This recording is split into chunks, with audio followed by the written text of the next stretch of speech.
Di sejumlah lokasi yang strategis kini terpasang baliho besar bergambar Prabowo Subianto dan Muhaimin Iskandar dengan tajuk Capres-Cawapres 2024. Adakah yang salah dengan gambar maupun narasi baliho tersebut? Gambar dua politikus itu mungkin tidak.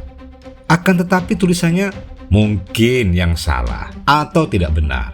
Karena sampai sekarang belum ada deklarasi resmi berpasangannya Prabowo sebagai capres dengan Muhaimin Iskandar sebagai cawapres.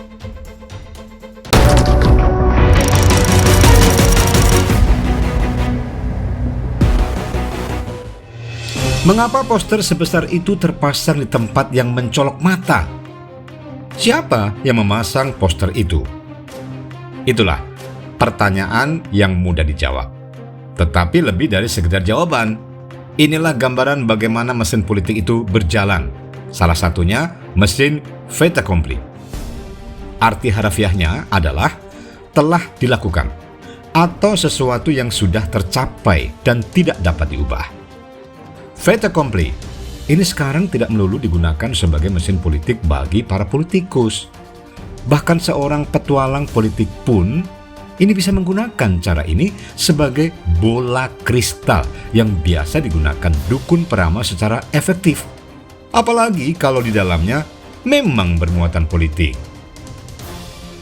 Sebagai contoh, seorang mantan pejabat tersangka kasus korupsi yang dengan entengnya mendahului putusan MK atas nama bocoran A1. Dalam cuitannya di medsos, ia mengatakan bahwa Mahkamah Konstitusi atau MK akan memutuskan pemilu legislatif kembali ke sistem proporsional tertutup dengan komposisi putusan yakni 6 hakim setuju berbanding 3 hakim menolak.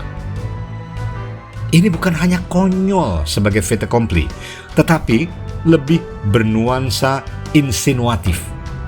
Ya, halusinasi atas sesuatu yang belum terjadi, tetapi sudah pasti terjadi. Nyatanya, pernyataan mantan pejabat yang terlilit kasus korupsi itu meleset jauh. Sebagai dukun dengan embel-embel profesor, ia tidak perlu meminta maaf atas kehebohan yang telah dibuatnya. Sebab itulah cara yang dia lakukan atas nama pansos, berharap namanya tidak lenyap dari peredaran. Sebagai dukun, kembali dengan entengnya ia menyebut bahwa bakal calon presiden Anies Baswedan akan dijadikan tersangka oleh Komisi Pemberantasan Korupsi KPK.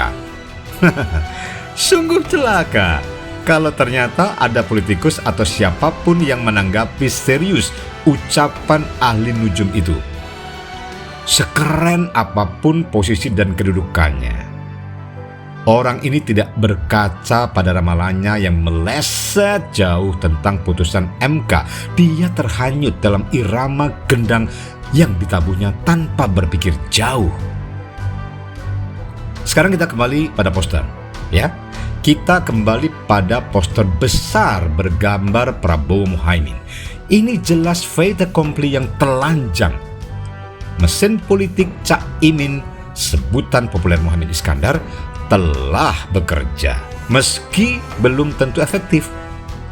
Bagi orang-orang yang melek politik, tentu ada pertanyaan mendasar. Benarkah pasangan ini sudah resmi dideklarasikan? Bagi yang belum melek politik, hanya ada dua pilihan: mengiyakan atau masa bodoh saja.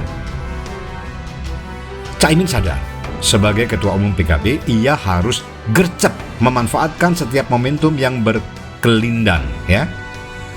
Selain ada kewajiban menaikkan elektabilitas partainya dengan memanfaatkan kotel effect, ia juga tengah memagari dirinya agar jangan cawapres lain nyelonong begitu saja. Dengan anggapan PKB lah yang kamera dekat Gerindra yang telah mengusung Prabowo sebagai calon presiden sejak awal. Nah, Cak Imin selain ada amanat dari para ulama, juga amanat PKB bahwa dialah calon presiden. Tetapi sekarang Caimin sudah rela menurunkan derajatnya dengan hanya menjadi cawapres bagi Prabowo. Dengan demikian, pesan baliho itu jelas, yaitu tidak ada lagi matahari kembar di tubuh Koalisi Kebangkitan Indonesia Raya atau KKIR.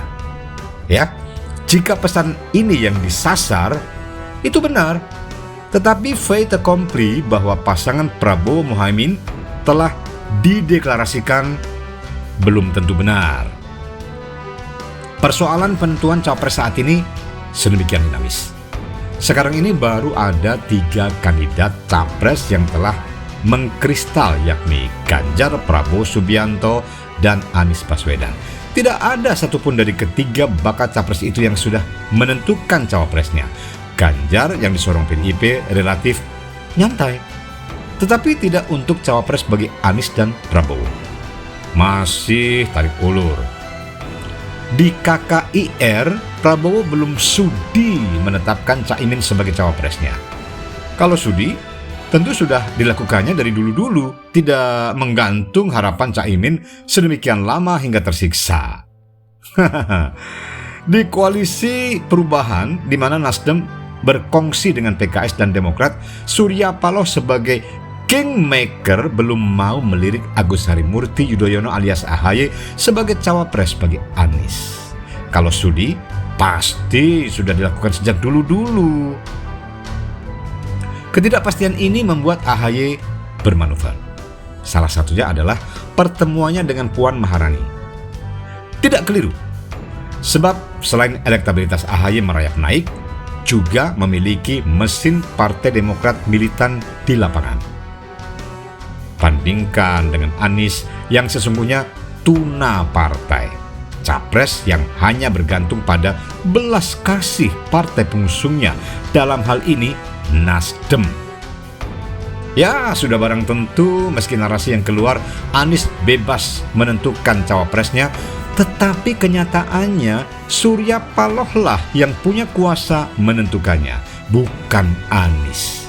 Anies bukanlah petugas partai, melainkan sekedar pajangan partai saja. Apakah sudah terjalin pertemuan antara Surya Paloh dengan Susilo Bambang Yudhoyono atau SBY sebagai gimmick politik? Itu pun belum ada, iya kan? Maka ditunjuknya AHY sebagai cawapres bagi Anies ini masih jauh panggang dari api. Pun saat Prabowo masih menggantung harapan Caimin dan masih pilih-pilih pendampingnya. Jadi wajar pula kalau Ketua Umum PKB itu bermanuver dengan caranya sendiri, dengan cara fait accompli.